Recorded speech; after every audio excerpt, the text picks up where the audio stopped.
Assalamualaikum warahmatullahi wabarakatuh. Salam sejahtera. Saya nama Anwar bin Ismail. Umur sekarang sudah 52 tahun. Saya asal dari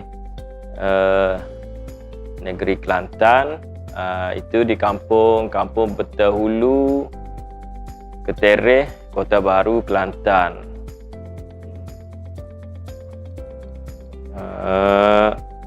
Saya berminat dengan alat muzik serunai ni sejak bangku sekolah lagi, umur 15 tahun macam tu, 12 tahun lagi masa sekolah rendah lagi saya dah minat dah dengan permainan tradisional Kelantan ni. Alat yang paling saya minat sekali ialah serunai. Masa tu kalau bunyi serunai, kat mana pun saya akan pergilah. Malam pun saya pergi masa tu. Kalau jauh sangat baru tak mengizinkan, baru tak pergi. Kalau setakat yang sampai pergi, saya pergi. Jadi disebabkan itulah saya minat sangat nak mencuba serunai tu. Mula-mula kalau saya pergi tengok orang buat persembahan silat ataupun wayang kulit, tumpuan yang utama saya peniup serunai lah.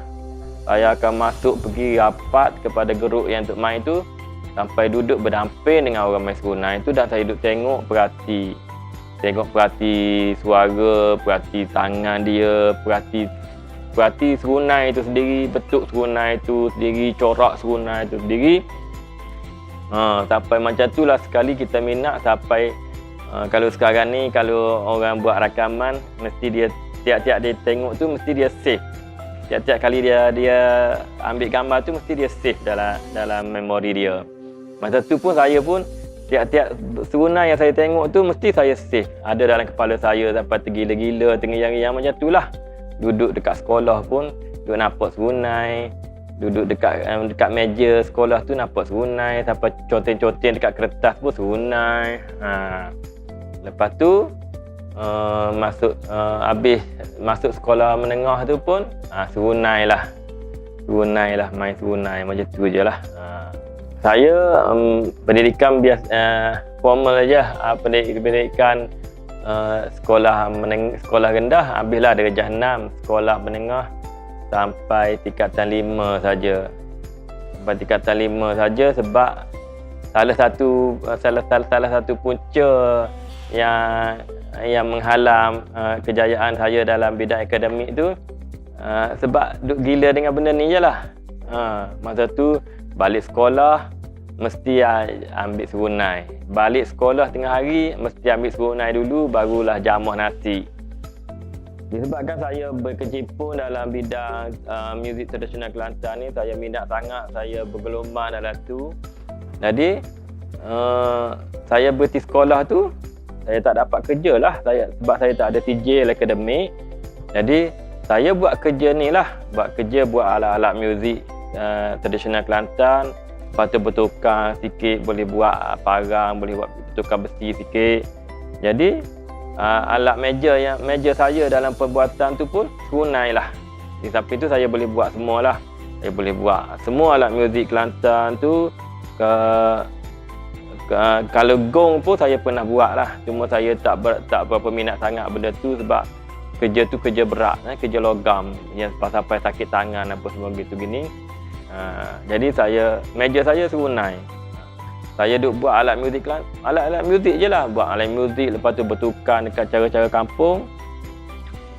Masuk tahun 1980 saya berhenti SPM tu, saya dah masuk ke kumpulan jadi peniup serunai, kumpulan wayang kulit Daulah Baju Merah. Lepas tu saya masuk dengan macam-macam grup lah. Saya pernah tahun 90 saya pernah ikut satu grup tarian dari Kelantan tu pergi Jerman apa semua gitu gini.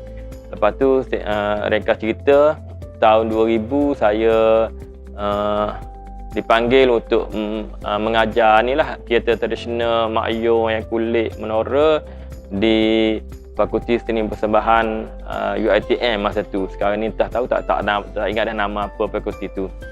Jadi saya kerja dekat situ dari tahun 2000 sampailah 2008. Kerja sebagai pensyarah sambilan. Lepas tu sekarang ni saya tahun 2008 tu saya dapat tawaran sebagai pensyarah kontrak di Aswara, Akademi Seni Kebudayaan Warisan ni, dan saya ditawarkan dengan jawatan pensyarah kontrak. Jadi saya terimalah tawaran tu. Lepas tu saya teruslah pindah dari UiTM ke Aswara sebagai pensyarah pembuatan alat muzik tradisional lah. Meja saya pos saya dekat sini sebagai pensyarah pembuatan alat muzik tradisional Kelantan.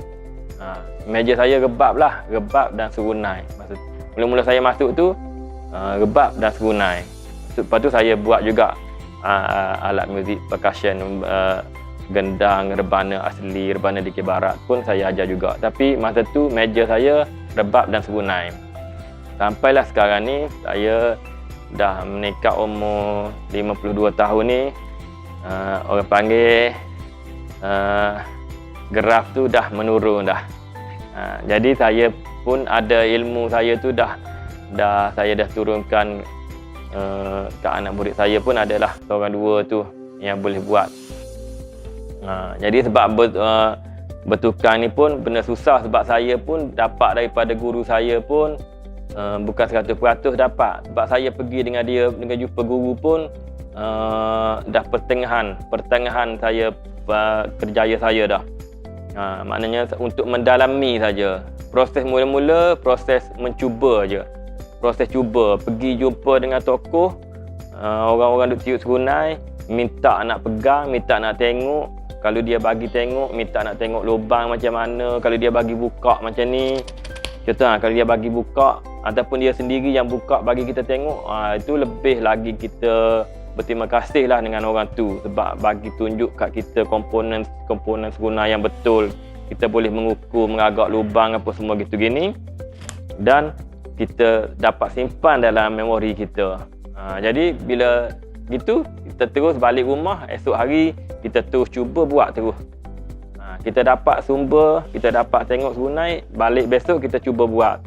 Lama-lama makin meningkat, makin naik. Lepas tu saya jumpa dengan guru saya, seorang tokoh serunai di Kelantan, serunai wayang kulit, dan tokoh pembuat serunai terkenal lah. Orang berbahasa Cina, tapi dia Cina Kelantan, Cina kampung Kelantan, Cina peranakan Kelantan. Selalunya orang tukar nama Melayu. Nama kita panggil, kalau di kalangan orang-orang Melayu, penggiat tradisional Kelantan wayang kulit terutamanya dikenali dengan nama Pak Cu Abu. Jadi ini cita-cita saya nak jumpa orang ni, sebab saya dengar nama ni, nama besar ni lama dah saya dengar.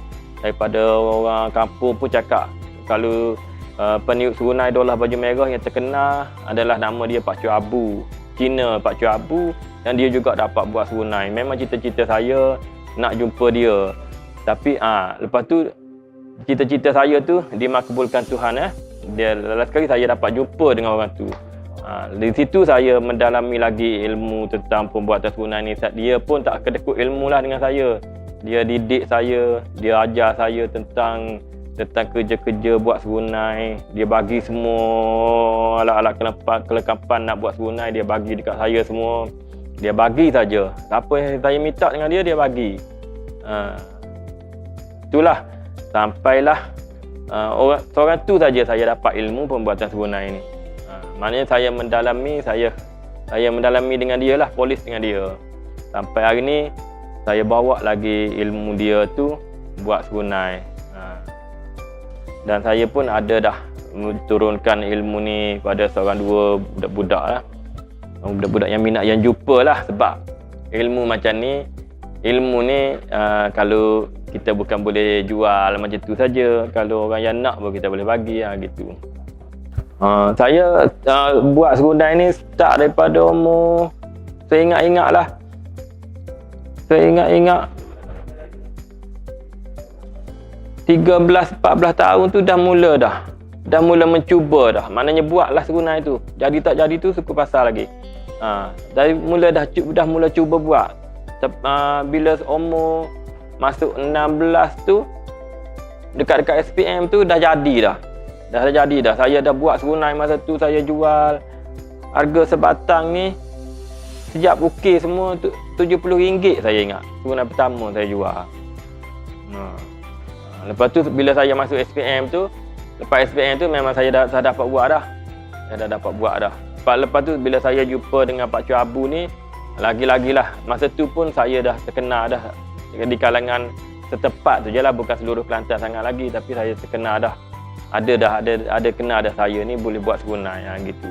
Tapi bila saya lepas celup dengan kumpulan wayang kulit Daulah Baju Merah tu sebab dia terkenal, kumpulan wayang kulit Kelantan yang terkenal, lepas tu saya pergi celup pula dengan Pak Cik Abu ni.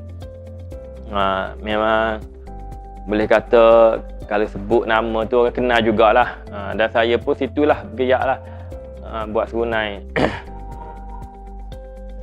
Guru saya serunai ni seorang tu je. Seorang je. Walaupun saya jumpa, sebab masa tu saya tak ada. Kalau dekat Kelantan saya jumpa dua orang je saya jumpa. Seorang nama Wak Isa Samad, nama ni pun nama besar juga. Dia ni orang Kapur Mokrak. Tapi aliran dia, proses pembuatan serunai dia tak sama dengan Pak Cik Abu lah. Saya lebih tertarik hati dengan teknik yang digunakan oleh Pak Cik Abu lah. Mula-mula buat tu kita memang tapi tak tahulah sebab kita semangat muda, kita tak fikir sangat resiko masalah tu. Kita janji orang nak, kita buat aja sebab itu jiwa muda.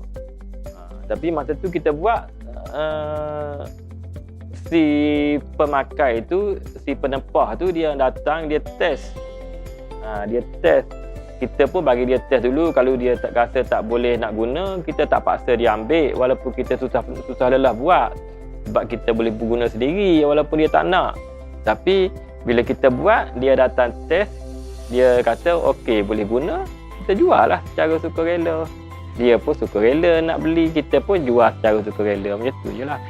Kalau peringkat mula-mula tu, kerja kayu, korek, larik, tebuk ni, saya dah ada pengalaman. Dalam pembuatan contohnya ulu parang ke apa tu, pengetuk, pemukur bahana ke semua tu, proses melarik ni kita dah ada lah. Cuma nak design ni je lah. Kita pun dah masa tu kita banyak design sebab kita tengok macam-macam design serunai, macam-macam corak serunai, macam-macam bentuk serunai. Sebab masa tu kita ramai tokoh-tokoh peniru serunai dekat Kelantan tu, terutama kalau kita pergi gelanggang seni. Dan saya selalu pergi main gelanggang seni. Kalau kumpulan silat tu mesti saya pergi, kumpulan wayang kulit tu mesti saya pergi tengok. Alat utama saya nak tengok serunai. Tujuan saya nak dengar suara dia, saya nak ambil corak bentuk serunai dia, ukiran serunai dia, untuk simpanan dalam memori saya lah. Sebab masa tu memori je lah. Kalau sekarang ni senang, pergi boleh ambil video, boleh ambil gambar terus, boleh simpan gitu. Saya harap pada masyarakat supaya dapat ni lah penggiat-penggiat pelapis baru ni yang berminat dengan alat muzik Kelantan ni, supaya mendalami lah alat muzik yang suka dibuat ni, contohnya serunai, rebak ni, supaya sambil main pun kurang-kurangnya kalau tak tahu nak buat pun tahu bahawa rumitnya nak hasilkan sebatas serunai tu. Bukan kata dapat serunai letak merata-rata, jaga tak betul apa gitu gini. Macam saya ni, saya tahulah sebab saya dah mengalami betapa susahnya nak dapat satu serunai. Lepas tu saya harap ramailah orang-orang muda belajarlah buat ni. Sambil main alat muzik, bukan serunai sajalah, sambil kita main alat muzik kita boleh buat, kita tahu selenggara alat muzik tu. Harapan saya kalau di Aswara ni, saya nak ramailah pelapis-pelapis baru yang boleh buat serunai, boleh belajar buat serunai dan boleh menjadi seorang pembuat serunai dan mengajar balik ilmu membuat serunai itu kepada generasi akan datang, pelajar-pelajar yang seterusnya. Sebab kita tokoh yang lama-lama ni tunggu masa aja nak dijemput. Jadi kalau tak ada pelapis, tak ada lah. Sebab pelapis ni pun kalau kita nak curah 100% ilmu kita pun, dia tak mungkin akan dapat 100% yang kita curah tu. Jadi tanpa usaha dia orang nak dapat tu, tak dapat jugalah. Apalah kita yang nak mengajar ni. Pengalamannya, ada seorang dua yang belajar dengan saya tu, kita boleh tengoklah tahap-tahap dia tu. Kalau yang betul-betul nak, mesti dia dapat. Kalau yang tanya yang tak betul-betul nak, dapat setakat yang dia nak je lah. Gitu. Jadi orang tengok, suara ni ada juga yang ajar buat ni. Jadi kalau nak dalam, sebab masa saya duduk buat demonstrasi melari apa semua gitu ni pun saya dah cakap, ini saya cakap, tapi nak dapat bukan mudah macam ni. Kalau tak datang berjumpa, berhadapan, berdepan dengan guru, satu mata ke mata, hati ke hati, memang ilmu bertukar ni payah nak dapat.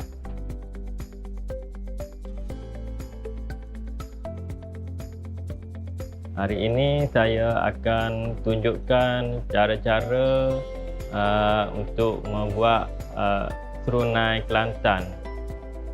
Proses untuk membuat serunai Kelantan. Kita memerlukan bahan mentah kayu. Kayu yang famous orang buat tu contohnya kayu merbau lah. Saya guna ni kayu merbau.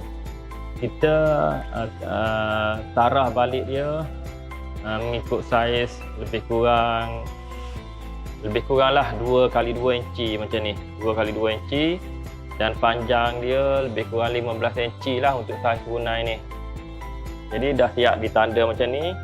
Kita tebuk guna mata gerudi panjang, dan saya buat ada 3 peringkat. 3 peringkat mata ni tujuannya untuk nak selesa masa menebuk tu je lah. Kalau kita guna panjang macam ni, kita susah nak pegang, nak sunting panjang. Kita mulakan dengan yang saiz pendek dulu. Okey. Mula kita tebuk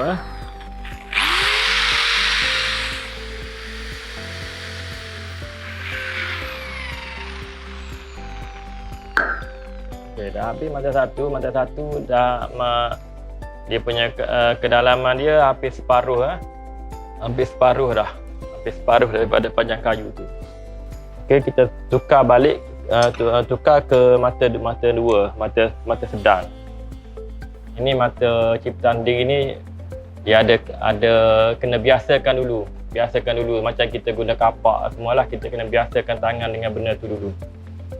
Macam saya ni dah biasa sangat dah sebab alat ciptaan saya sendiri.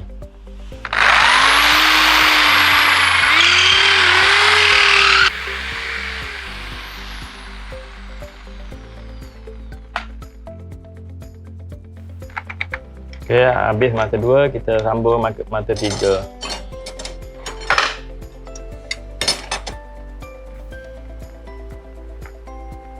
Mata ni selalunya tinggal sikit dah nak tembus, ada dalam 2 inci lagi dengan nak tembus. Kita tukar mata ni lah.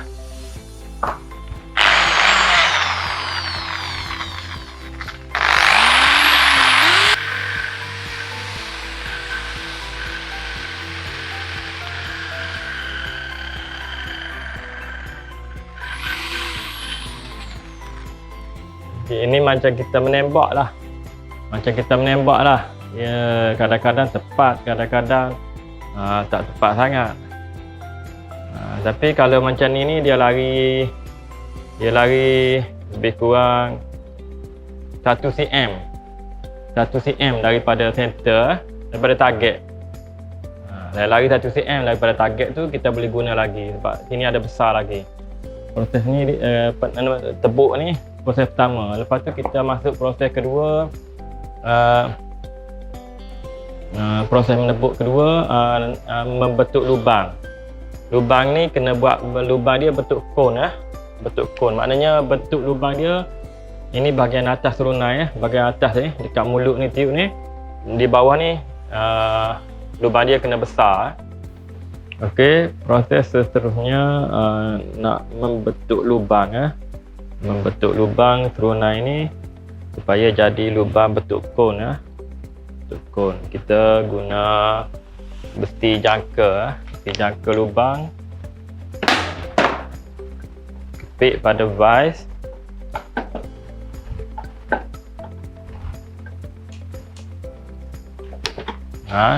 Kita masukkan ni, pusing kita pulas guna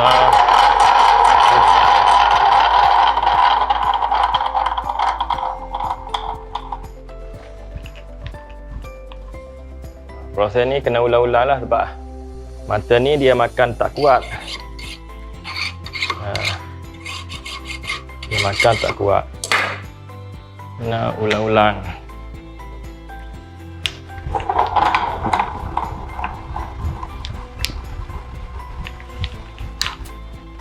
Okey, sudah siap lubangnya. Ini bawah ni lubang dah besar, atas ni lubang kecil. Jadi dalamnya pun bentuk dia makin besar, makin halus. Okey, seterusnya kita masuk ke proses tarah. Tarah untuk nak settlekan balik lubang ni dan dan bulatkan kayu sebelum dilarik lah. Okey, kita pakai kapak lah.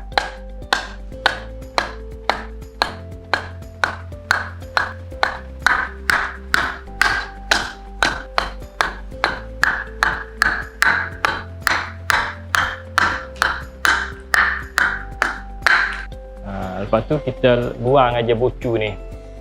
Kita takik, kita tarah buang aja bucu ni, dia akan jadi bulat lah automatik. Kita tarah buang bucu ni. Okey, siap lah untuk penyediaan batang serunai sebelum dilarik Lepas tu kita akan lalui proses tebuk.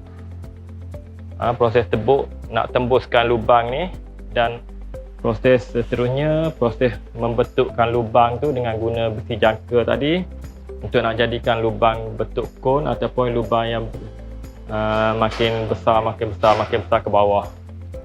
Okey, seterusnya kita ke proses penyediaan komponen kecopong serunai ataupun kepala serunai.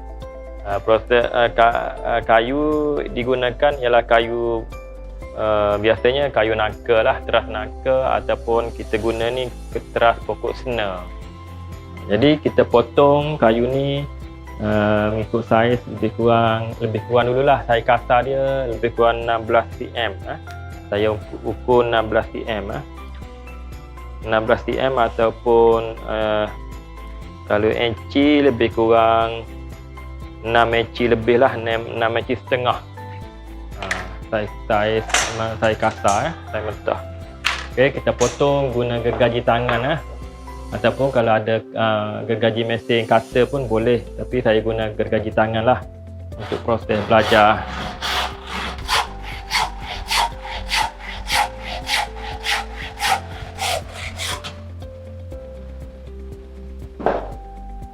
Okey, kita potong ambil dua-dua bahagian hujung, kita kena potong Kita potong dua-dua bahagian hujung untuk mengelakkan ada retak Kalau kita terus ambil hujung ni, mungkin dia kayu ni retak. Okey, sudah siaplah proses memotong untuk dapat saiz ataupun ukuran bahagian kecopong Okey, seterusnya kita ke proses menebuk tebuk kecopong serunai menggunakan drill, material besar. Kalau nak lebih senang kita guna stand drill stand drill. Tapi kat sini tak ada stand drill, saya guna drill besar macam ni je lah. Okay.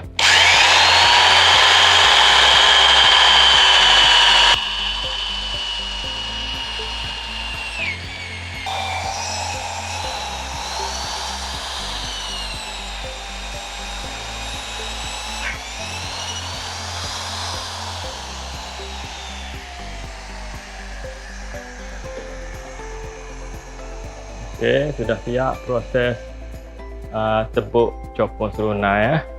Siap proses ni, kita nanti tunggu untuk proses melarik lah. Ke proses seterusnya, proses melarik. Okey, seterusnya kita masuk ke proses melarik. Kalau saya punya style, mula-mula ni hanya larik kasar saja.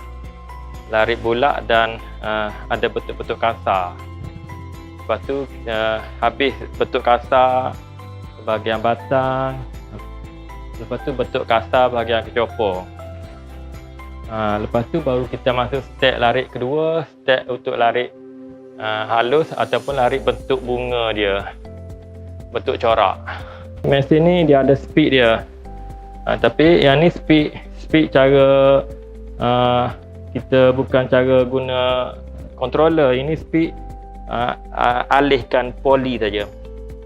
Kita alihkan belt dia dalam ikut poli dalam ni. Dia ada 1, 2, 3, 4, 5. Dia ada 5 speed. Maknanya ada 5 tingkat poli dalam ni.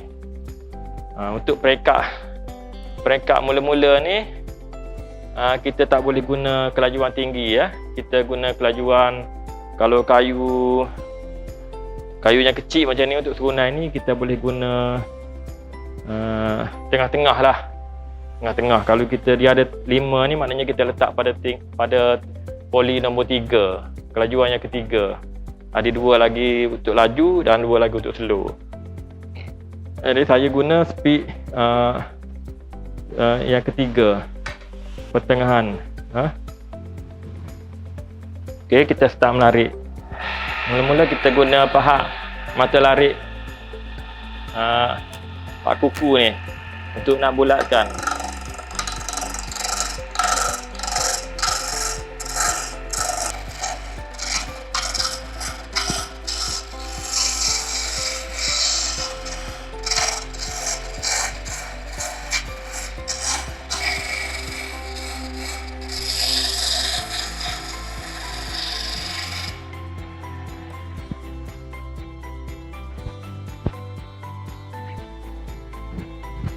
Okey, sudah bulat.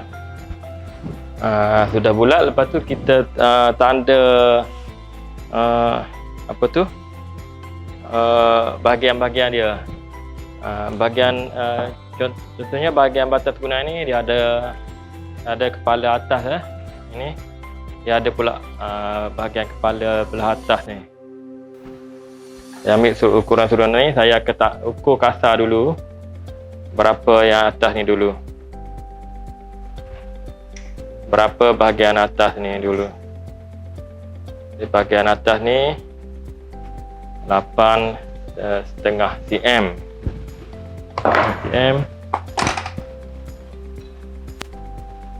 Jadi kita potong dulu, ratakan kepala ni dulu, kepala kayu ni.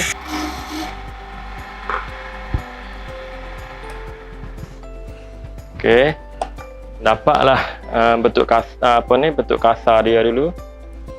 Lepas tengah atas ni. Lepas tu kita ukur balik bahagian batang yang nak letak yang tepat lubang petik ya. Ini ruas ataupun batang ataupun ruas bahagian letaknya lubang-lubang petik ya. Kita ambil ukuran sini pula. Ukuran sini 19.5 cm. 19.5 cm. Yang ni kita boleh pakai pembaris biasa sebab kaliper kita tak sampai 15 cm ya. Sampai 18. Dia dapat 19.5 cm.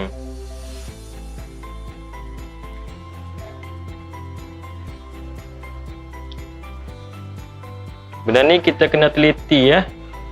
Buat alat muzik ni kita kena lebih teliti lagi. Kita macam saya, walaupun saya dah lama buat serunai ni pun, saya suka mengukur sampai 2-3 kali. Bila saya ukur, saya tanda, saya double check lagi. Lepas tu kita boleh larik lah.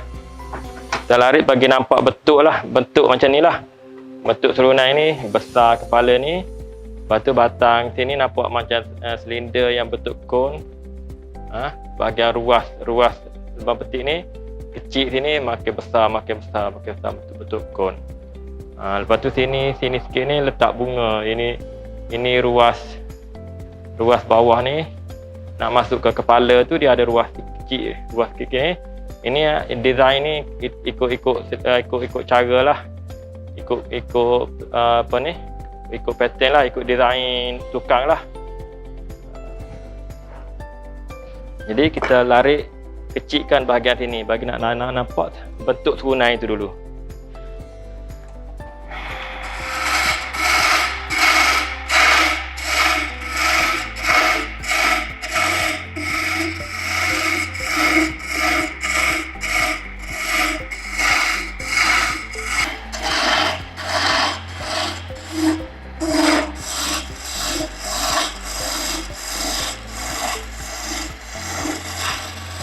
Okey, kita sudah nampak bentuk dia.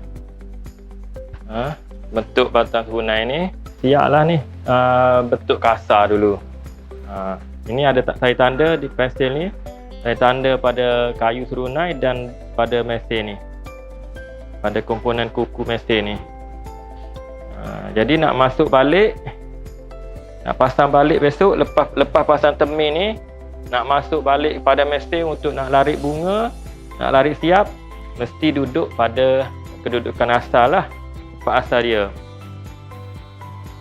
Okey, seterusnya kita masuk ke larik bahagian kecopong serunai. Larik kasar jugalah, larik kasar bahagian kecopong serunai. Jadi kita larik ni sama dengan batang tadi juga, maknanya proses tebuk dulu lah, dia ada lubang. Jadi untuk nak ambil settle, kita buat juga penyumbat ataupun penutup balik lubang tu. Ini penutup balik bagi untuk lubang copong ya. Kita masukkan. Kalau yang bahagian copong ni kita tutup bahagian sini bahagian atas ni. Kita tutup lubang bahagian yang ada termin ni. Bukan maknanya duduk macam ni lah. Dudukkan dia macam ni. Dia larik copong ni kena hati-hati sikit sebab dia besar sikit, kayu besar. Mula-mula ni dia bergegar, mesin akan bergegar sikit.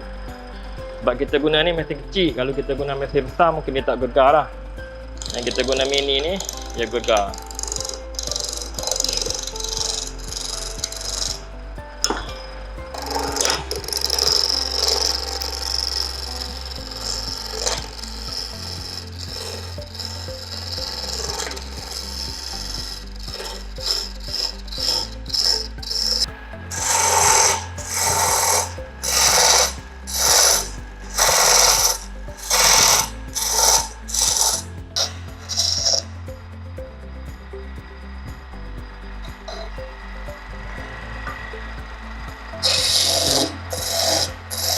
Okey, sudah siap lah bentuk kasar.